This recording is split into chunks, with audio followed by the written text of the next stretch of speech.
방법은 쉬워도 행하기는 어렵다는 제목으로 말씀을 전하겠습니다.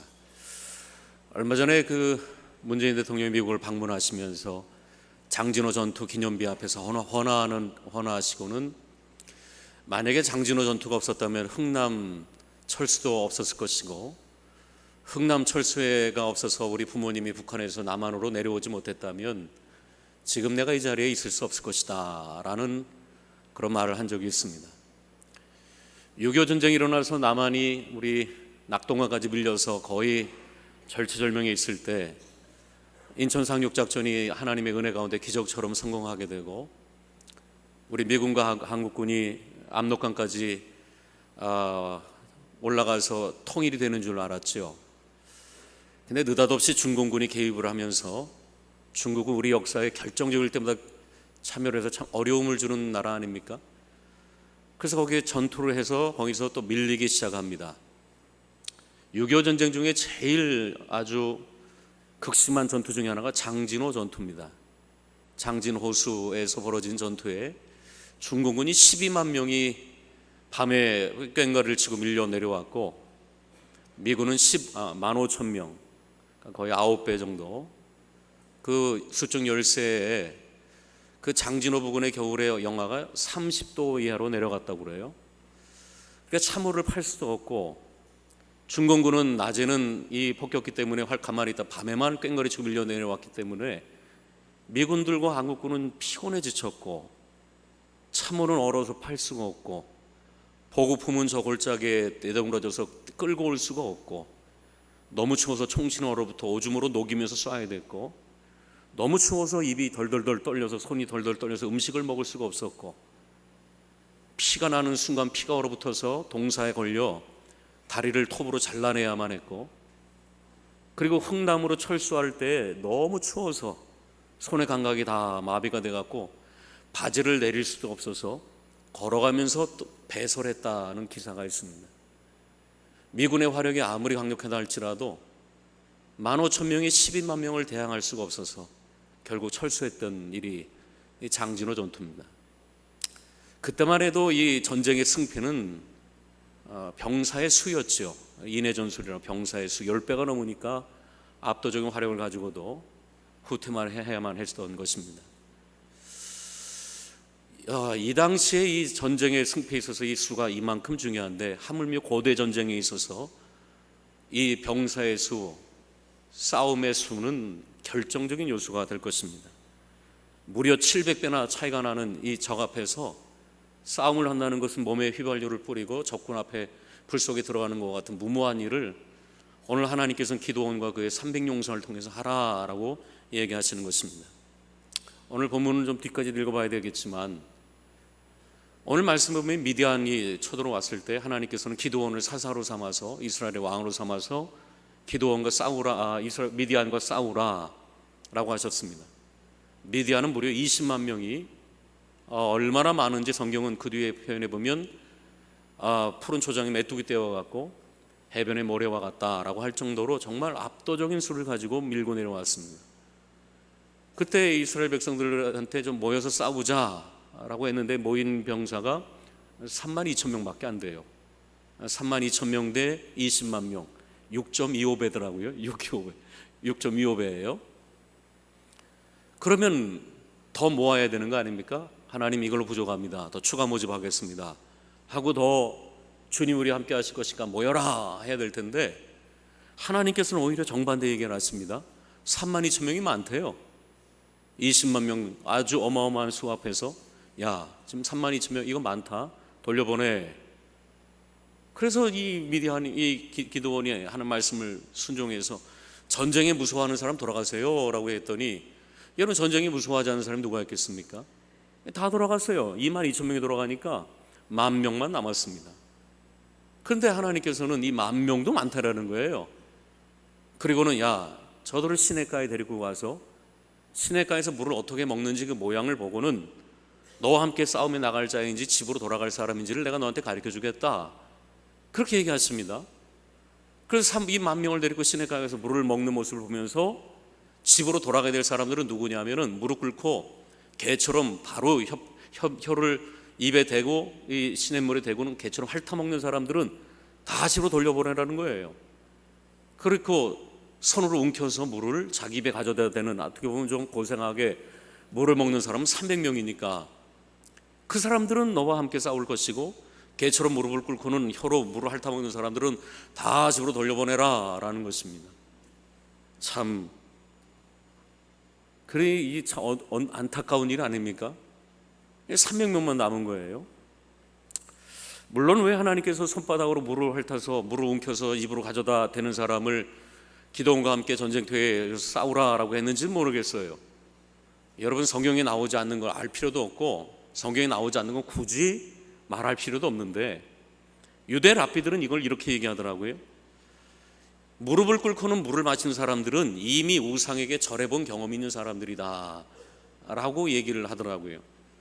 저는 그게 그런지 안 그런지 모르겠지만, 성경에 안 나타나니까 뭐 그렇다라고 말할 수는 없겠지만, 뭐 괜찮은 개연성 있는 해석이라고 생각을 합니다. 그러나 그것은 사람의 논리고, 성경에 나타난, 성경에서 하나님이 말씀하신 구체적인 내용은 무엇입니까? 전쟁의 승리가 사람 수 있는 것이 아니라 하나님께 있다는 걸 보여주기 위해서 극단적으로 인원수를 줄였다라고 성경은 우리에게 말씀하고 있는 것입니다. 전쟁의 승패는 사람의 수가 얼마나 많나, 그것이 아니라 전쟁에 이기고 지는 결과는 하나님께 있다, 이것을 나타나기 위해서 물 먹는 모습 보여주고, 만약에 300명이 개처럼 무릎 꿇고 핥아서 먹었다면 그들을 쓰지 않았을까? 왜냐하면 하나님은 전쟁의 승패를 그 사람의 됨됨이를 보고 선발한 것이 분명히 아니라, 전쟁의 승패가 사람의 수 있는 것이 아니라 하나님의 능력이 있다는 걸 보여주기 위해서 소수를 선택했기 때문에 그렇습니다.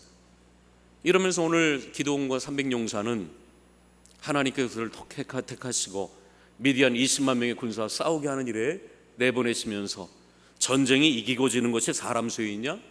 전쟁이 이기고 지는 것이 무기의 파괴력이 있냐? 그렇지 않다. 하나님의 능력이 있고 하나님의 주권이 있는 것이다. 이걸 보여주기 위해서 기드온과 300용사를 선택했다라는 것입니다. 이게 성경에 나타난 큰 흐름입니다.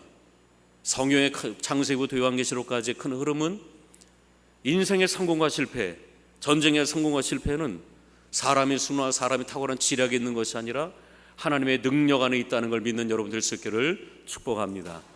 그래서 골리앗과 다윗의 싸움도 그렇잖아요. 객관적으로 보면 골리앗이 얼마나 더 셉니까? 키도 2배나 크고 칼과 창과 단창이 있고 철기문화고, 그리고 전쟁의 달인이고, 전쟁판에서 뭐 체험과 경험이 얼마나 많습니까? 그러나 다윗이 한 건 뭐예요? 싸움 한 번도 해본 적도 없고, 기껏 들고 온 것이 물맷돌 짱돌 몇 개 가지고 나와서, 신장도 뭐 어리고 작고 전쟁 경험이 한 번도 없고, 만약에 여러분이 두 사람 싸울 때 배팅을 하라, 걸어라 한다면 누구에게 걸겠습니까? 뭐 압도적이죠. 골리앗에게 두지 않겠습니까? 근데 성경은 다윗의 입을 빌어서 하나님께서 말씀하신 게 무엇입니까? 너는 칼과 창과 단창으로 내게 나오지만 나는 만군의 여호와의 이름으로 내게 나가노라 라고 하면서, 여호와의 구원하심이 칼과 창에 있지 아니함을 이 무리에게 알게 하려 함이라. 전쟁은 여호와께 속한 것인즉 그가 너희를 우리 손에 넘기시리라. 이게 하나님 말씀입니다. 전쟁의 승리가 칼과 창과 단창에 있지도 않고, 무기의 어떤 날카로움과 강력함이 있는 것도 아니고, 신장이 크거나 전쟁 얼마나 경험이 많은가 있는 것이 아니라, 싸움은 여호와의 능력이 있고 여호와의 손에 있다, 이것을 알려주기 위해서 하나님께서는 오늘 기드온의 300용사와 다윗을 통해서 우리에게 말씀하고 계시는 것입니다. 그렇습니다. 인생의 성공과 실패도 마찬가지고 전쟁의 성공과 실패도 마찬가지입니다. 칼과 창과 단창, 어떤 인간의 탁월한 기교와 어떤 자격과 능력 조건이 아니라 싸움의 성공과 실패는 하나님께 있다라는 것을 오늘 기드온과 300용사를 통해서 우리에게 보여주고 계시는 것입니다. 믿음이라는 것은 여러 가지로 말할 수 있겠지만, 믿음의 가장 근본은 하나님을 인정하는 것입니다. 하나님이 하나님 됨을 인정하는 것이고, 하나님의 주권과 하나님의 능력을 인정하는 것입니다. 난 여러분의 어떤 삶 속에서도 하나님을 인정하는 여러분 되기를 축복합니다.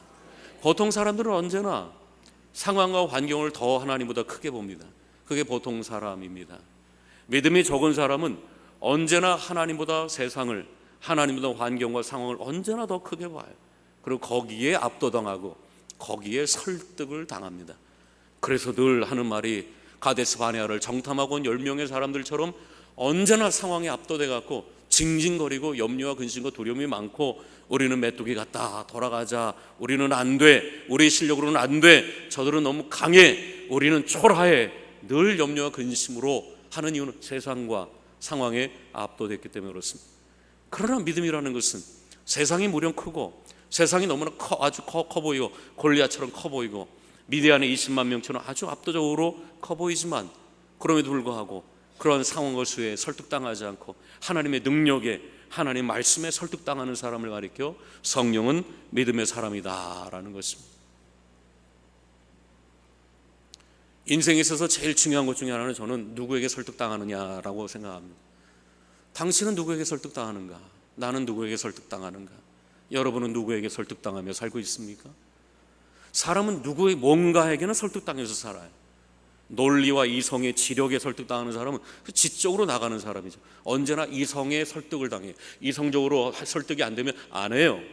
이 사람은 이성적인 사람이겠죠. 합리적인 사람이겠죠. 어떤 사람은 돈에 설득당하겠죠. 돈이 되는 거야 그거? 돈의 힘이 되는 거야?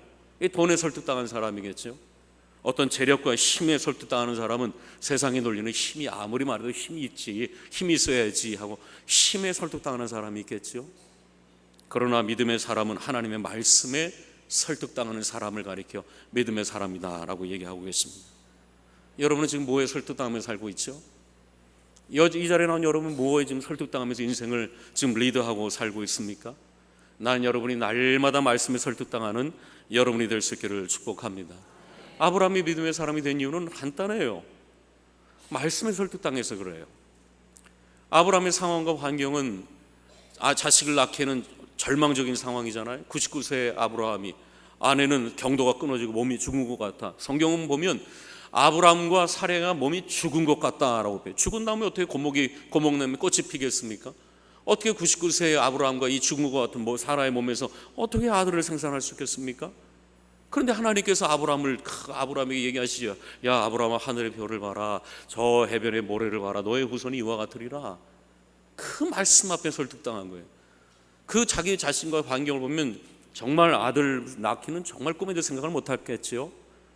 그러나 그는 상황과 환경에 설득당한 것이 아니라 하나님 말씀에 설득당하고 하나님의 약속에 설득당하니까 아브라함이 하나님 말씀을 믿음에 하나님께서 이를 그의 의로 여기셨다라는 말씀은, 다른 말로 하면은 상황과 환경이 아무리 어려워도 하나님 말씀에 설득당하며 사는 것을 하나님이 보시고는 참 기쁘다라고 얘기하신 것이라고 볼 수 있을 것입니다.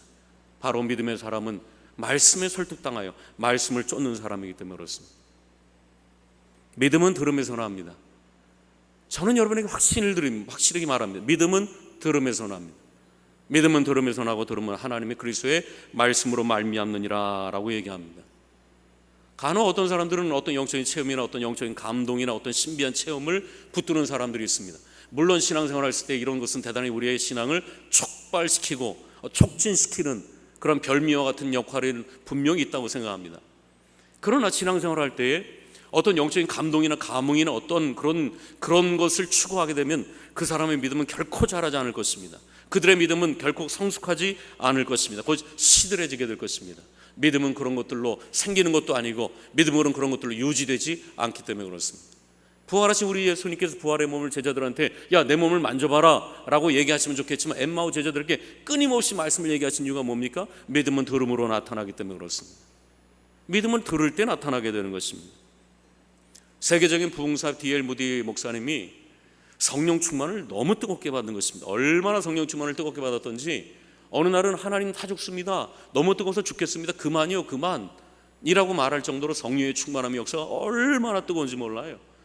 그런 내려와서 일상생활 하다 보면 똑같았거든요. 옛날하고 믿음 다 까먹고 또 믿음 초라해지고 또 옛날하고 똑같이 돌아가는 모습을 바라보면 다시 또 산에 올라가서는 또 주야 하고 또 통성기도해서 마음이 또 뜨거워서 불 받아서 내려와요.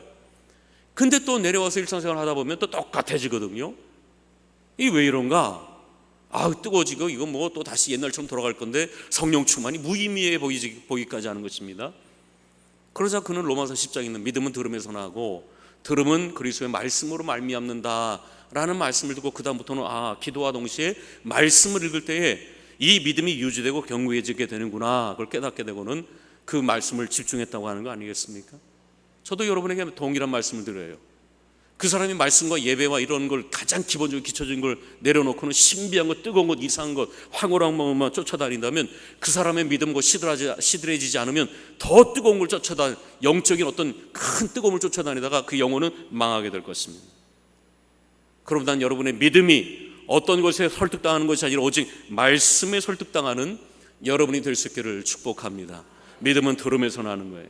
그래서 듣는다라는 표현은 다른 말로 하면 말씀에 집중한다라는 것이고, 말씀에 마음을 연다라는 것이고, 말씀이 내 속에 들어온다라는 것이고, 말씀이 나를 사로잡아서 말씀에 내가 설득당하는 삶, 그걸 가리켜 우리는 믿음은 들으면서 난다라고 얘기할 것입니다.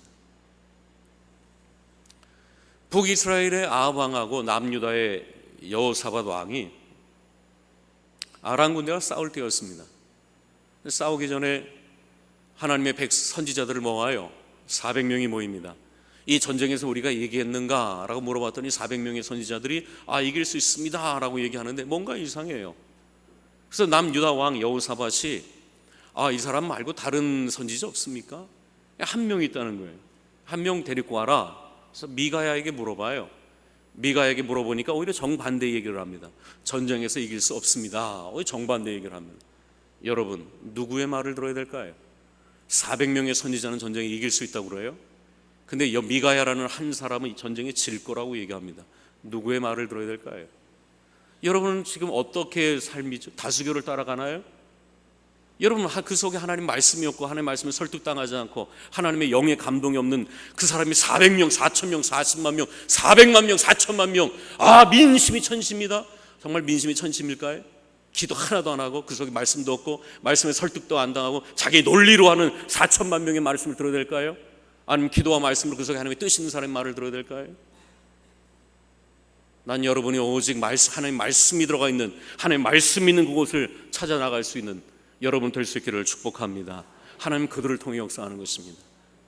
400만 명, 4천만 명이 원합니다. 그게 무슨 소용이야? 그 속에 하나님의 뜻도 없고 설득도 없고 자기 이상 생각과 뜻만 있다면 그게 무슨 민심이 천심입니까? 세상의 논리는 그걸 쫓아간다 할지라도 교회만큼은 아니에요. 이사야 60장 22절의 말씀처럼 한 사람이 1000명을 감당하겠고 약한 자가 강국이 되리라. 나 여호와가 이룰 것이다. 어떻게 한 사람이 1000명을 감당하죠?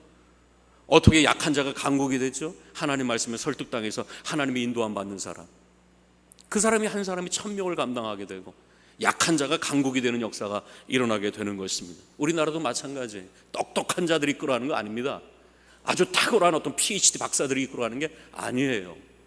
그 속에 하나님의 뜻이 있는가, 하나님의 명이 있는가, 하나님의 지혜가 있는가, 난 그들이 우리나라를 이끌어갈 수 있기를 축복합니다. 누가 이런 사람들일까요? 하나님 말씀에 설득당하는 사람입니다. 목사가 아니에요. 장로가 아니에요. 그 목사가 말씀이 있는가? 그 장로가 말씀이 있는가? 성령의 설득을 당하고 있는가? 그저 인간적인 논리로 나가는 것이 아니라 하나님 바로 그런 사람을 사용하신다라는 것입니다. 바로 믿음은 그런 것입니다. 하나님 말씀이 내 속에 들어오고 그 말씀이 나를 운동력 있고 나를 쪼개요. 혼과 영과 관절을 찔러 쪼개버리는 거예요. 그 말씀에 철저하게 쪼개지는 것입니다. 완전히 그 말씀이 그를 쪼개버리는 것입니다. 그의 생각을 박살내는 것입니다. 그의 아집을 쪼개버리는 것입니다. 그래서 말씀에 설득당하게 되는 것입니다. 내가 그리스도와 함께 십자가에 못 박혔나니 이제는 내가 사는 것이 아니요 오직 내 안에 그리스도가 사는 것이라. 이제 내가 육신 가운데 사는 것은 나를 사랑하사 나를 위하여 자기 자신을 버리신 하나님의 아들을 믿는 그 믿음, 그 예수의 말씀에 의해서 설득당하는 사람, 그 말씀이 나를 이끌어가도록, 말씀이 나를 드라이빙, 나를 이끌어가는 사람, 그 말씀이 나를 설득해 가는 사람, 그 사람을 가리켜 그리스도인이다, 그 사람을 가리켜 믿음의 사람이다 라고 하는 것입니다. 난 여러분이 이런 주님의 말씀에 설득당하는 여러분 될 수 있기를 축복합니다. 예배가 그래서 중요한 것입니다. 우리는 일주일에 살면서 세상의 설득 무척 많이 당합니다. 일주일에 살면서 우리의 마음과 우리의 영혼과 우리 육신이 다 세상에 거의 설득당해요. 그렇지, 힘이 있어야지, 인생은 돈이 있어야지, 사람 수가 많아야지. 세상의 논리가 그거거든요. 근데 예배드리고 기도하고 말씀들 다 아니지, 그게 아니지. 사람 수가 있는 것이 아니지, 내 논리로 사는 게 아니지, 세상의 능력으로 사는 것이 아니지, 하나님의 힘으로, 하나님의 은혜로 사는 것이지. 다시 회복하게 되고 다시 기도하면서 주님을 다시 말씀에 설득당하는 인생. 그렇습니다. 현실이 아무리 크다 할지라도, 골리앗과 같이, 미디안과 같이 아무리 세상이 크다 할지라도 싸움은 칼과 창과 단창이 있는 것이잖아요. 여호와의 능력, 여호와의 힘, 하나님의 은혜로 말미암아 승리하리라라는 말씀이 여러분을 이끌어갈 수 있기를 축복합니다. 그래서 착하고 좋은 마음이 그래서 축복이에요. 착하고 좋은 마음이 무엇입니까? 말씀에 기경이 되는 거예요. 설득이 되는 거예요. 길가와 같은 마음이 설득이 되는 거예요. 말씀 앞에 막 설득이 되는 거예요. 그래서 어린아이 같이 착하고 좋은 마음이 그래서 복이에요. 나는 이 시간 여러분의 마음속에 성령이 여러분 마음을 기경시켜 주셔서 착하고 좋은 마음으로 말씀에 설득당하며 살아갈 수 있는 복된 여러분 되기를 축복합니다.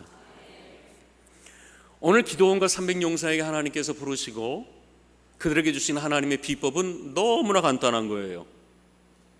나팔을 들고, 한쪽에는 항아리를 들고 항아리 속에 횃불을 담아서 적신 앞에 가라는 거예요. 그리고 나팔을 빽 불고는, 그리고 항아리를 쨍그랑 깨뜨리고는 그 속에 있는 횃불을 들고는 외치라는 거예요. 하나님을 위하여, 기도원을 위하여 라고 외치라는 거예요.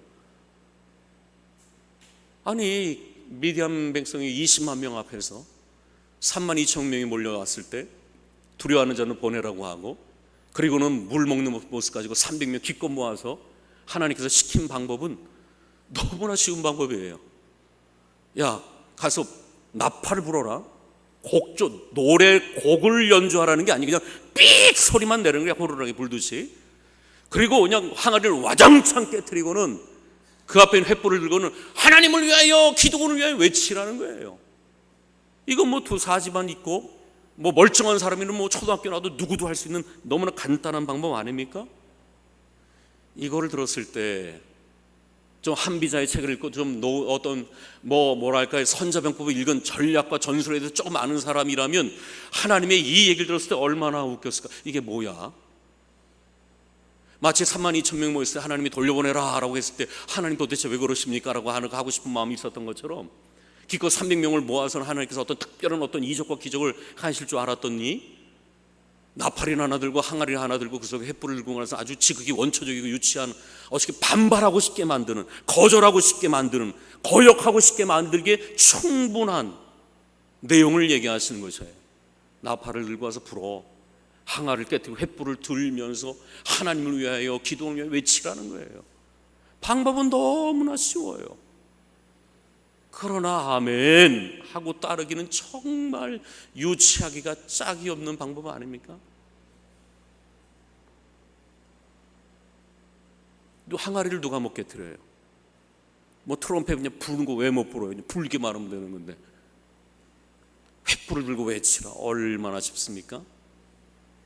어려워요? 뭐 특별한 기교가 있어야 되고 기술이 있어야 됩니까? 근데 성경에 보면 하나님의 일하심의 방법은 대부분이 이래요. 우리에게 요구하시는 방법, 우리에게 주문하시고 요청하는 거 대단히 쉽습니다. 여러분 성경을 보세요. 하나님이 우리에게 요구하시고 믿음의 사람들이 요구하는 방법은 대단히 쉬워요. 어린아이도 할 수 있을 정도로 대단히 쉽습니다. 그런데 그 쉬운 방법을 막상 믿음으로 순종하기에는 너무나 어려운 것들입니다. 여러분 출애굽한 이스라엘 백성들이 가나안을 들어가기 전에 여리고성을 돌라고 그러죠. 하루에 한 바퀴씩 돌래요. 한 바퀴에 한 바퀴. 두 바퀴도 아니고 한 바퀴. 그것도 기도하면서 통성 기도해라 그것도 아니에요. 침묵하면서. 아니 목도 아파 죽겠고 더운 날에 아주 갈증도 나는데 잘 됐다. 입 다물고 하루에 한 바퀴. 그거 뭐 어려워요? 뭐 10km 20km도 아니고 하루에 한 바퀴씩 돌고 마지막 날에 7바퀴 돌고는 그것도 소리를 빽 질러래요. 나팔 불고 소리 질러래요. 그 어려워요 여러분? 뭐 통성기도 하라는 것도 아니고 찬양하라는 것도 아니고 그냥 하루에 한 바퀴 입 다물고 돌려라는 거예요. 그럼 마지막 날은 와 하고 나팔 불고 소리 지르면 여리고성이 무너진다는 거예요. 어려워요? 너무 쉬워요. 너무 쉬운데 출애굽한 1세대 백성에게는 너무 어려울 거래요. 그들 생각에겐 너무 어려워요. 그들이 따르기엔 그들의 마음에겐 너무 어려운 거예요. 2세대니까 했지. 여러분 가나 혼인잔치에서 포도주가 떨어졌을 때요, 예수님이 하인들에게 야 물 떠와라. 물 떠오는 게 뭐 어려워요? 여러분, 맹물 떠오는 게 뭐가 어려워요? 연애 중에 갖다 주는 게 크게 뭐가 어려워요? PhD 박사 학위가 있어야 돼요? 기술이 있어야 됩니까? 뭐가 어려워요? 너무 쉬워요. 근데 아멘하고 순종하고 갖다 드리는 게 너무 어렵지 않습니까? 하나님과 보면 대부분이 그래요. 주일 지켜라. 주일 지키는 게 뭐가 어려워? 근데 그 앞에 돈이 왔다 갔다 하거든. 어려워. 그래서 놀러 갈 때가 많거든. 어려워요. 하나님 우리에게 요구하는 건 대단히 쉬운데 마음으로 아멘하기가 어려워요. 하나님 예수님 복음서에 보면 천국잔치도 그래요. 나가서 들판에 나가서 천국 이 잔치에 들어오게 해라. 그래서 나가서 오십시오, 요구하십시오. 막 천국 잔치 오라고 요구를 합니다. 그래서 청함 받은 사람 많아요. 요청 받은 사람 많습니다. 그런데 그 잔치에 아멘하고 택함 받고 온 사람은 언제나 적어요. 이게 하나님 나라의 원리입니다. 누구나 뭐 가난한 자든 부자든 많이 배우든 적게 배우든 오라 얼마나 쉬운지. 아유 갈게요. 뭐 들고 오라는 것도 아니에요. 아멘 갈게요만 하면 돼요. 그런데 청함 받은 자는 많지만 언제나 택함 받은 자는 적다라는 것입니다. 하나님의 구원의 방법이 어렵습니까? 성경에 나타난 하나님의 구원의 방법은 어렵지 않습니다.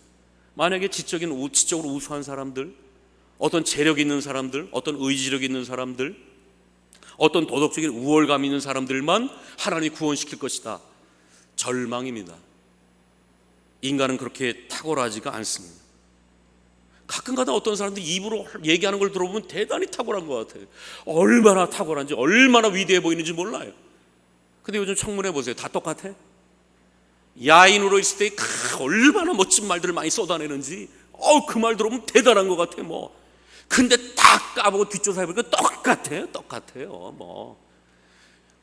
자기가 정권 안 잡았을 때는 얼마나 탁월한 얘기 그 말만 들어보면 최고야 최고. 딱 가면 똑같아. 그러니까 저는 어떤 면에서는 입으로 쩍쩍거리면서 옳은 소리하고 아주 비판하는 사람들 별로 안 좋아해요. 똑같거든. 똑같아요. 기회가 없었을 뿐이지. 이러면서 우리 주님께서 현장에서 가늠하다 잡힌 여인을 향해서 너희 중에 죄 없는 자가 먼저 돌로 치라. 돌 던질 사람이 누가 있겠습니까? 한 명도 없어요. 옛말에 그런 말이 있죠. 시종에게는 영웅이 없다고. 시종에게는 영웅이 없습니다. 말을 끌고 다니는 시종에게는 영웅이 한 명도 없어요. 다 아니까. 너무나 뻔연히 아니까. 멀리서 다른 사람이 보면 너무나 멋지겠지 그러나 그의 말을 끌고 다니는 시종에게는 영웅이 없다라는 거예요. 그래서 멀리서 오는 무당이 용하다고 그러죠. 신비감이 있으니까. 그래서 선지자 중에 한 사람도 고향 땅에서는 환영받지 못하고 존경받지 못하는 이유가 뭡니까? 너무 잘 아니까. 그 사람을 너무 잘 알아. 이러면서 우리 인생 가운데 만약 어떤 하나님께서 구원의 방법에 있어서 조건이 있다 그러면 저나 여러분이나 한 명도 구원 얻을 사람이 한 명도 없을 거예요. 우리는 의롭지가 않거든요. 우리는 대단하지가 않아요. 행한 죄도 많지만 마땅히 행하지 않은 죄가 더 많아. 사랑하지 않은 죄가 더 많아. 용서하지 않은 죄가 더 많아요. 난 법대로 하지 않은 죄가 더 많아요. 이러면서 하나님께서 우리를 구원하실 때 어떤 조건을 따진다면 저나 여러분이나 구원받을 사람은 한 명도 없을 것입니다. 의인은 없나니 한 명도 없기 때문에 그렇습니다. 근데 여러분, 하나님께서 인간을 구원하시는 방법이 무엇입니까? 십자가예요. 십자가. 죄는 내가 졌는데 예수님이 십자가를 죽으심으로 우리의 모든 죄가 용서받았대. 그리고 예수님이 십자가에 부활하심으로 그 부활의 영광을 우리에게 주시겠다라는 거예요. 예수는 우리의 범죄한 뺨을 내어줌이 되고 예수는 우리가 의롭다 하심을 위해 살아나셨느니라 라고 얘기를 해요. 얼마나 쉬워요, 여러분? 우리의 모든 죄와 저주와 심판과 멸망을 예수님이 다 담당하셨다는 거예요. 그래서 예수님 십자가에 죽으심으로 우리의 모든 저주와 심판과 멸망과 모든 심판이 다 멸망당했다는 거예요. 그 예수를 믿기만 하면 우리의 모든 죄와 저주와 멸망과 심판이 다 사라졌다는 거예요. 그리고 예수님의 부활하심으로 말미암아 예수님의 부활을 우리에게 주시고 우리가 하나님의 자녀가 되고 하나님의 영광이 우리 속에 들어왔기 때문에 우리가 할 일은 주 예수를 믿기만 하면 된다는 거예요. 얼마나 쉬워요? 얼마나 쉬워요, 여러분. 여러분 착한 일 하라는 것입니까? 어떤 탁월한 지적인 능력이 있어야 되는 것입니까? 얼마를 바치라는 것입니까? 아니에요. 십자가에 못 박힌 예수 그리스도를 바라보고 주 예수를 믿기만 하면 우리의 모든 죄가 다 용서받고 예수님의 부활의 능력이 우리 속에 임하게 돼서 우리가 하나님의 자녀가 되고 영생의 축복이 우리에게 주어진다라는 믿기만 하는 것입니다. 얼마나 쉬운지 몰라요. 근데 문제는 너무 쉬워서 믿기가 어려워. 초대교회나 지금이나 십자가는 세련된 적이 없어요. 초대교회나 로마 당시에나, 여러분 로마 당시의 사람들이, 그리스 로마 당시의 철학과 헬라 철학과 뛰어난 사람들이, 그리스 아테네 철학에 뛰어난 사람들이, 로마의 법통, 지금도 로마의 법을 따르지 않습니까? 유럽 사람들이 로마의 법과 질서와 조직과 그리스 헬라의 그 대단한 그 석학들 철학자들이, 지금도 우리 철학이 뛰어넘지 못하잖아요. 그 철학자들이 십자가를 바라보고 할렐루야 처음부터 했는 줄 아십니까? 아니에요. 얼마나 미련해 보이는지. 아이고 그렇게 해서 구원받아? 야야야, 나팔을 빽 불고 항아리를 깨트리고 횃불을 들고는 하나님을 위하여 기도를 위해 그러면 이겨? 아이고 야야, 웃기지 말아라. 십자가 지금 똑같이 보이지 않습니까? 야야야, 십자가 달린 예수 그리스도를 바라보며 우리의 모든 죄와 저주가 다 멸망받고 예수님의 부활로 믿기만 하면 우리가 구원을 받아. 야야야, 얼마나 웃기 보입니까? 얼마나 어리석어. 복음은 예로부터 지금까지 한 번도 세련되게 보인 적이 없어요. 지금도 마찬가지지만 초대교회도 한 번도 세련되게 보인 적이 없어요. 이 복음을 자꾸 그 시대에 맞게 각색하려고 하지 마세요. 옛날부터 복음은 아주 무식해 보였던 것입니다. 거리끼고 무식하고 유치하기 짝이 없는, 그런다고 구원받냐? 이처럼 하나님의 인간을 향한 구원의 방법, 하나님이 인간을 구원하기 위한 모든 방법은 너무나 쉬워요. 너무나 쉬운데 왜 어려울까요? 내가 완악해서 그래요. 여러분 라디오에 보면은 어떨 땐 문제를 내요. 그 문제도 너무 유치해, 너무 쉬워서. 근데 왜 이렇게 유치하게 낼까요? 상 주려고. 마찬가지입니다. 하나님은 모든 사람이 구원 받기를 원하십니다. 돈 있고 어떤 지적 있고 어떤 소수의 엘리트만이 아니라 어떻게 모든 사람을 구원하기를 원할까요? 너무 쉬워야 돼. 지력이 떨어져도, 재력이 떨어져도, 육체가 약해도 누구나 쉽게, 죽음의 자리에서도 누구나 쉽게 믿고 구원받을 수 있는 방법, 그게 뭐예요? 그게 뭡니까? 적설입니까? 묵상입니까? 도 닦는 겁니까? 아니에요. 지력이 떨어져도, 이 의지력이 떨어져도 누구나가 구원받게 하는 방법이 뭡니까? 아주 쉬운 방법, 애도 할 수 있는, 불황무식한 아주 무식한 사람도 할 수 있는 방법 뭐예요? 주 예수를 믿으라. 너무 쉬워요. 너무 쉬워. 근데 왜 어려워요? 머리에서 마음까지 내려오기가 어려운 거거든요. 하나님의 구원의 방법은 저 하늘에 있는 것도 아니고 저 바다 끝에 있는 것도 아니고 멀리 있는 것도 아니고 행하기 어려운 것도 아니에요. 우리의 입에 있고 우리의 마음에 있다고 그랬어요.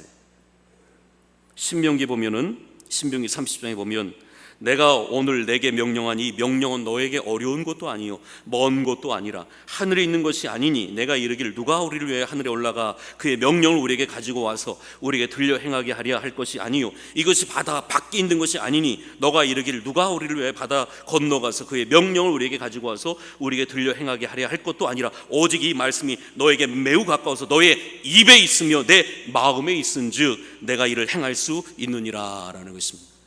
하나님이 우리를 구원하신 방법은 멀리 있는 것이 아닙니다. 하늘에 있는 것도 아니에요. 또 다른 계시, 또 다른 체험, 또 다른 신비 필요한 게 아니에요. 하늘에 올라갈 필요가 없어요. 바다 밖에 갈 필요가 없습니다. 아주 가까워서 너의 입에 있고 너의 마음에 있기 때문에 그걸 믿기만 하면 된다는 거예요. 주변에 말씀이 있고 교회가 있고 주의 종들이 있기 때문에 너의 입에 있다는 거예요. 마음에 있다는 거예요. 믿기만 하면 된다는 것입니다. 이걸 로마서 10장에서는 바울이 또 이렇게 얘기합니다. 믿음으로 말미암는 의, 믿음으로 말미암는 의인은, 믿음으로 우리가 의로워지는 의인은 이같이 말하되 내 마음에 누가 하늘에 올라갈까 하지 말라. 올라가겠느냐 하면 그리스도를 모셔내려는 것이요 누가 무저갱에 내려가겠느냐 하지 말라 하니 내려가겠느냐 하면 그리스도를 죽은 자 가운데서 모셔 올리려는 것이라. 그러면 무엇을 말하느냐? 말씀이 너에게 가까워 내 입에 있고 내 마음에 있다 하였으니 우리가 전파하는 믿음의 말씀이라. 우리가 전파하는 믿음의 말씀이 우리의 입에 있고 내 마음에 있다 하리니 내가 만일 내 입으로 예수를 주라 시인하여 하고 또 내 하나님께서 그를 죽은 자 가운데서 살리신 것을 내 마음에 믿으면 구원을 받으리라. 사람이 마음으로 믿어 의에 이르고 입으로 시인하여 구원에 이르느니라. 성경이 일렀을 때 누구든지 그를 믿는 자는 부끄러움을 당하지 아니하리라. 누구든지 주의 이름을 부르는 자는 구원을 받으리라. 아멘, 아멘입니다. 어렵지 않아요. 하늘에 올라갈 필요가 없습니다. 바다 바깥에 갈 필요가 없어요. 무조건에 내려갈 필요가 없습니다. 신비한 걸 쫓을 필요가 없습니다. 이상한 걸 쫓을 필요가 없습니다. 아주 가까워요. 너의 입에 있고 너의 마음에 있어서 너가 내 마음으로 예수를 믿고 입으로 시인하고 마음으로 믿어 의에 이르고 입으로 시인하여 구원에 이르느니라. 누구든지 주의 이름을 부르는 자는 구원을 얻으리라. 자꾸 이단들이 신비하고 하늘에 올라가야 된다는 거야. 바다 끝에 가야 된다는 거야. 멀리 있다는 거야. 아니에요. 너무나 가까이 있어요. 우리의 마음에 있어요. 우리 입술에 있어요. 내가 만일 내 입으로 예수를 주로 시인하고 또 하나님께서 그를 죽은 자 가운데서 살리신 걸 마음에 믿으라는 거예요. 입으로 시인하고 마음으로 믿으라는 거예요. 마음으로 믿으면 의에 이르게 되고 입으로 시인하면 구원을 얻게 되리라. 누구든지 주의 이름을 부르는 자는 구원을 얻으리라. 어렵습니까? 안 어려워요. 근데 이단들, 이상한 사람들이 자꾸 어렵게 만들어요. 아니에요. 마음으로 믿어 의에 이르고 입으로 시인하여 구원에 이르느니라. 누구든지 주의 이름을 부르는 자는 구원을 얻으리라. 너무나 쉬워요. 근데 왜 어렵죠? 여러분의 마음이 어렵게 하는, 강팍한 마음이 어려운, 불순종하는 마음이 어려운 것입니다. 횃불 드는 게 뭐가 어려워요? 나팔 부는 게 뭐가 어려워요? 그걸 안 하려고 하는 반발심, 내 생각에 안 맞는 그 반발심, 저항감이 어렵게 만드는 것입니다. 그래서 이렇게 아주 쉽게 말하면서 로마서 10장 16절에 이렇게 마지막은 이렇게 얘기해요. 그러나 그들이 다 복음을 순종하지 아니하여, 다 순종하지 않았어요.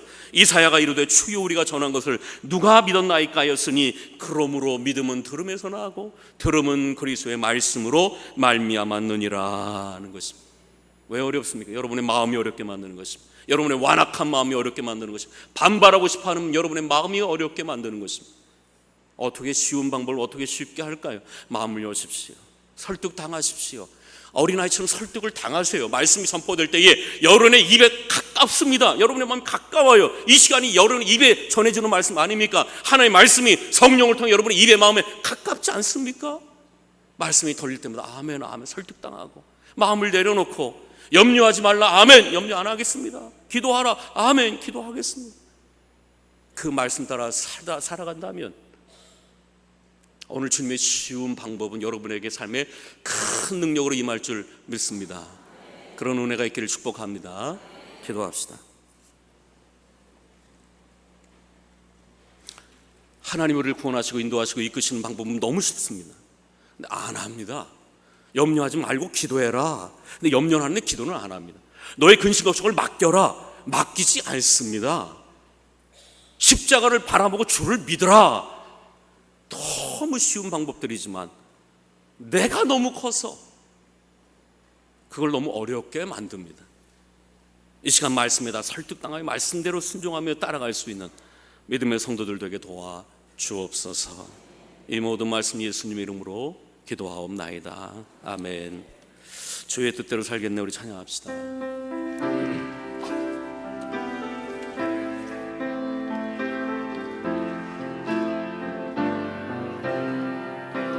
주님 뜻대로 살기로 했네. 주님 뜻대로 살기로 했네. 주님 뜻대로 살기로 했네. 뒤돌아서지 않겠네.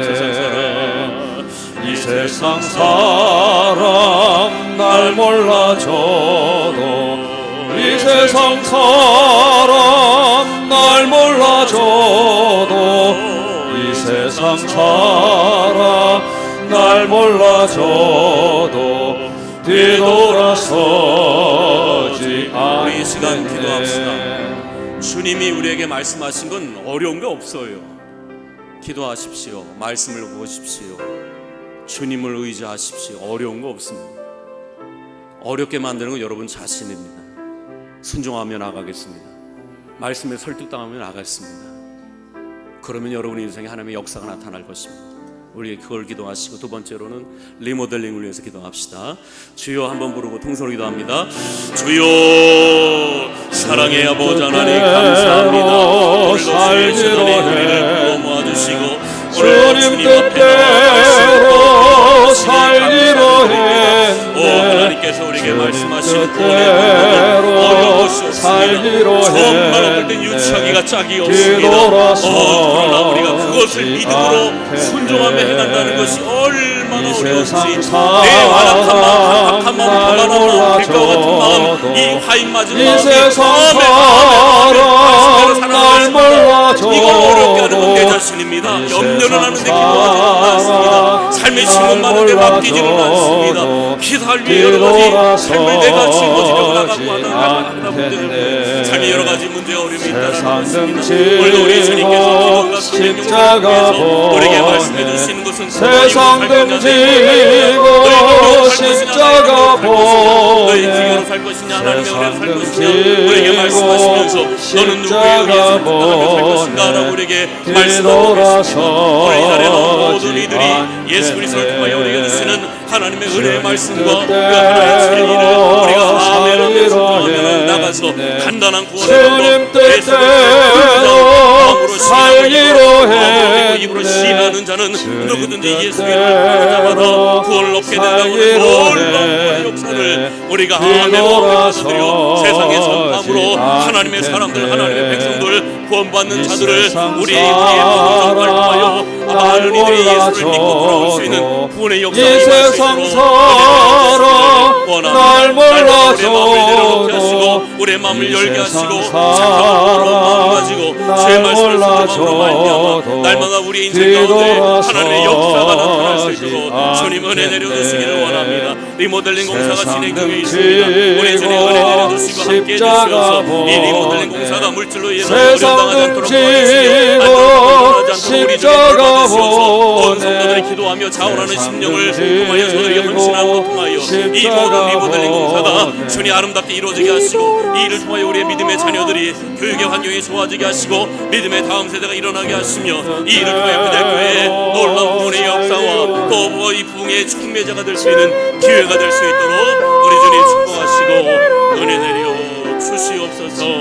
역사여 주시옵소서. 살기로 했네 쓰돌아서지 않겠네 2절 이 세상 사람 이 세상사 일어나서 찬양합시다. 날 몰라줘도 이 세상 사람 날 몰라줘도 이 세상 사람 날 몰라줘도